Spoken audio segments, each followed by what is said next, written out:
budaya positif ya. Kita akan belajar tentang budaya positif di kelas ini.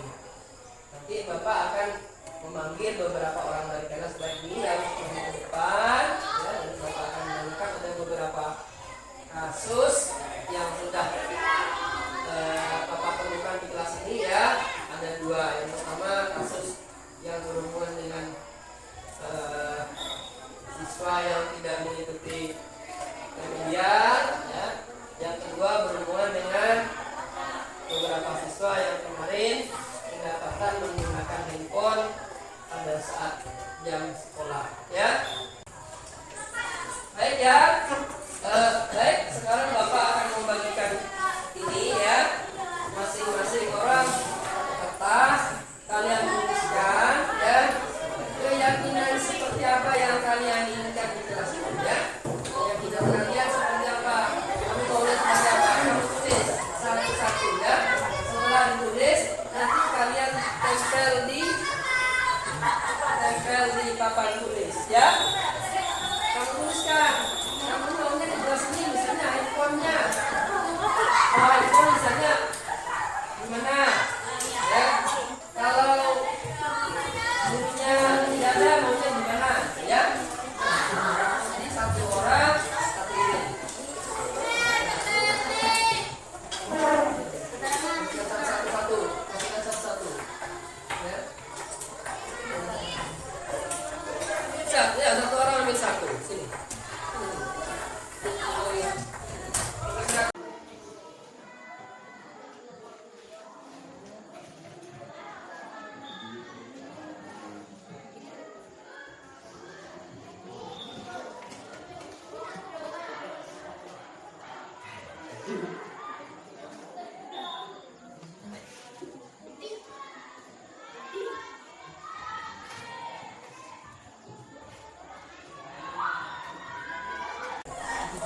Terbesar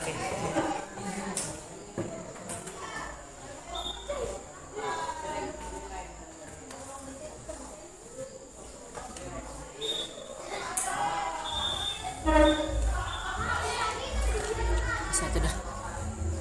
Oke, kalau sudah selesai bisa dilakukan ya.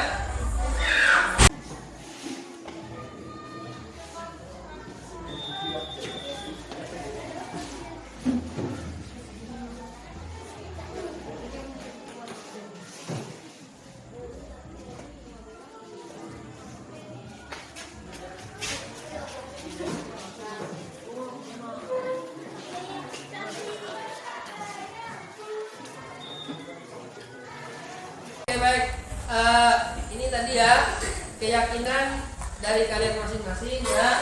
Nanti kita akan tulis kembali ya, tulis kembali di kertas yang lebih besar dan bisa ditempel nanti di kelas kita ya. Ini akan menjadi keyakinan kelas kita untuk kedepannya ya, untuk kebaikan kita nanti, biar kita belajarnya nyaman ya, kita jual ini enak. Oke, ada yang mau ditanyakan? Baik, terima kasih. Demikian untuk pelajaran kita pagi ini. Bapak ini dengan ucapan selamat pagi. Assalamualaikum warahmatullahi wabarakatuh. Waalaikumsalam warahmatullahi wabarakatuh.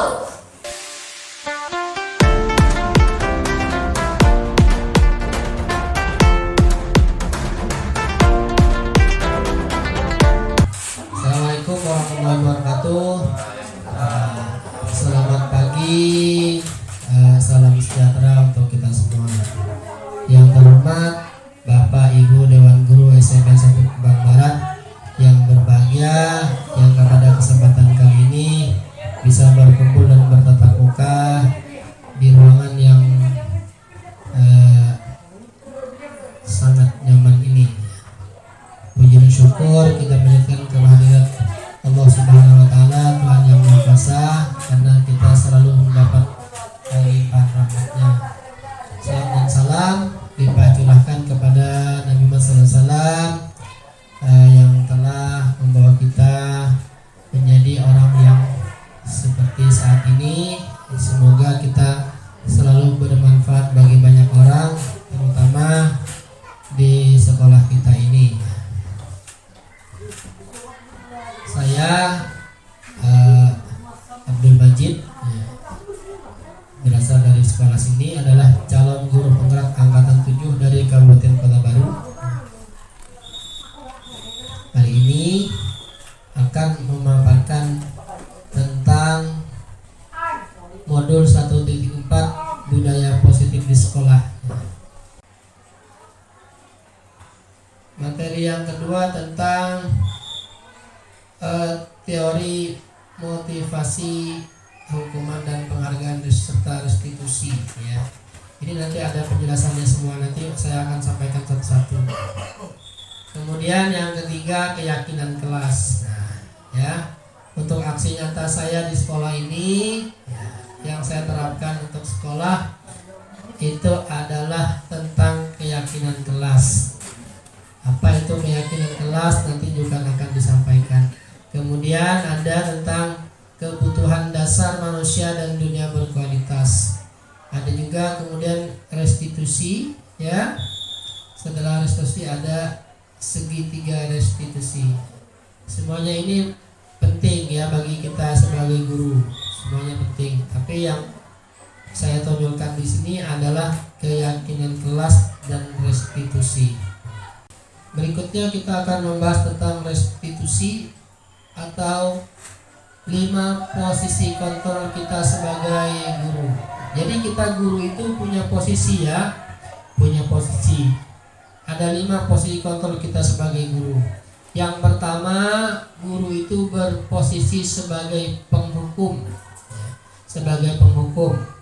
Biasanya penghukum ini bisa menggunakan hukuman fisik maupun verbal.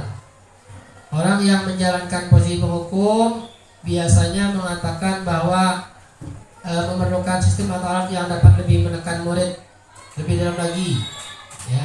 Misalnya ketika kita menghukum siswa dengan menyatakan kamu selalu saja salah, misalnya, ya. Kemudian patuhi aturan, kamu harus patuh terhadap aturan, itu penghukum, ya. Kemudian yang kedua, posisi guru itu adalah sebagai guru pembuat merasa bersalah. Biasanya kita kalau guru sebagai pembuat merasa bersalah, bersuaranya lembut. Kalau penghukum suaranya kan keras, dengan suara yang nyaring, dengan biasanya dengan gestur tangan menunjuk-nunjuk, itu penghukum. Kalau pembuat merasa bersalah, bersuaranya lebih lembut, ya. Kemudian menggunakan keheningan yang membuat orang merasa tidak nyaman atau rendah diri. Kata kalian keluar, biasanya ibu kecewa, bapak kecewa. Berapa kali bapak harus memberitahu, misalnya, ya. Berapa kali ibu harus memberitahu. Atau gimana kalau orang tua kamu tahu kamu seperti ini di sekolah. Itu biasanya guru yang berposisi sebagai guru pembuat merasa bersalah. Yang berikutnya, guru yang berposisi sebagai teman. Biasanya pada posisi ini, ya, guru tidak akan menyakiti murid, namun berupaya untuk mengontrol murid melalui persuasi, ya. Biasanya posisi teman pada guru bisa negatif maupun positif. Positifnya, guru sebagai teman ini, ya, hubungan baik dengan siswa terjalin. Kemudian biasanya ada selera humor. Biasanya berkata dengan tolong dong ibu, atau ya sudah, sekarang kamu tidak apa-apa berbuat seperti ini, ibu maafkan.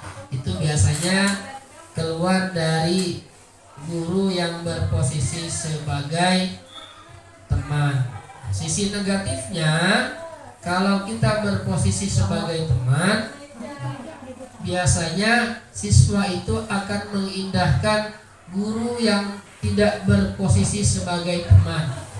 Misalnya Bapak Ibu memperlakukan siswa di kelas Bapak Ibu sebagai teman, tapi kemungkinan besar murid kita akan mengindahkan apa yang kita suruh, apa yang kita minta ketika tidak berposisi sebagai teman. Ya, mungkin Bapak Ibu sudah merasakan hal itu. Kemudian posisi yang keempat adalah sebagai pemantau, ya. Biasanya posisi pemantau ini suka mengawasi, ya. Biasanya kita melihat orang itu berdasarkan aturan-aturan dan konsekuensinya. Misalnya, peraturannya apa? Kamu bawa HP ke sini, ya. Apa yang telah kamu lakukan? Kalau kamu bawa HP, konsekuensinya gimana? Itu biasanya yang ditanyakan oleh guru yang bertindak, yang berposisi sebagai pemantau. Ini biasanya lebih kepada aturan-aturan, menggunakan catatan, ada bukti, ya. Setidak-tidaknya kita sebagai guru minimal sebagai pemantau. Tapi yang paling penting, yang posisi yang paling ideal bagi kita guru adalah posisi sebagai manajer, ya. Kita kalau bisa sebagai guru itu adalah posisi sebagai manajer. Posisi ini adalah posisi yang paling ideal bagi kita sebagai guru, ya. Biasanya sebagai seorang manajer, ya, ketika seorang murid itu punya masalah atau ada permasalahan di kelas, ya, seorang manajer itu akan mencari solusi atau memperbagi kesalahan siapapun di sekolah ataupun di rumah dengan menggunakan pendekatan yang bernama segitiga restitusi, ya.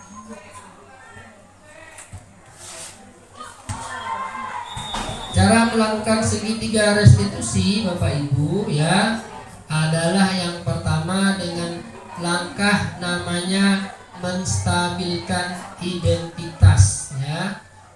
Menstabilkan itu dengan cara apa? Nah, misalnya kita bertanya, ya, bertanya kita tidak menyalahkan murid. Misalnya, contohnya, kalian bawa HP kan hari ini, misalnya, ya, HP kalian diambil. Padahal semua siswa di sini hampir rata-rata membawa HP. Kebetulan kalian saja yang hari ini kena, HP-nya diambil oleh guru. Nah, itu namanya menstabilkan identitas. Jadi tidak menyalahkan murid, ya. Murid tidak merasa bersalah. Kemudian setelah kita menstabilkan identitas, kita akan memvalidasi tindakan yang salah. Seperti apa caranya memvalidasi tindakan yang salah ini? Misalnya dengan menanyakan hal-hal, misalnya kan kita ngambil handphonenya mereka, ya. Tanyakan, apa alasan kamu bawa handphone? Misalnya, beri alasan kamu bawa handphone gimana? Kan kamu sudah tahu pada handphone tidak dibolehkan. Beritahu alasannya apa saja.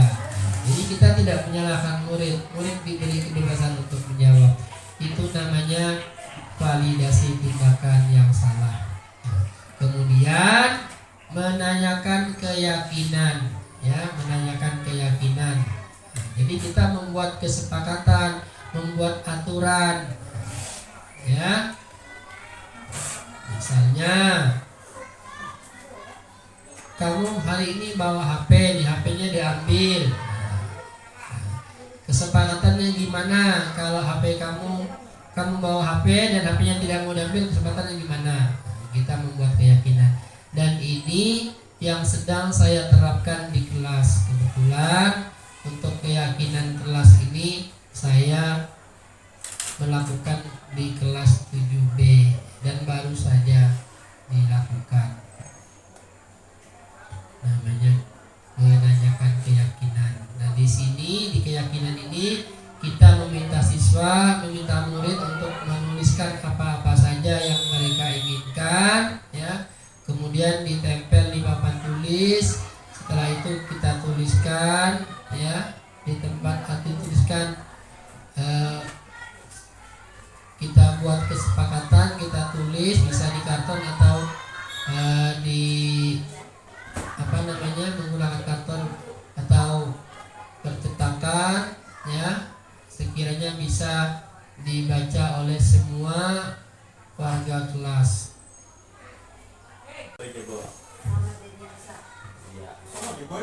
Demikian Bapak Ibu, untuk kegiatan kali ini saya akhiri dengan ucapan selamat siang,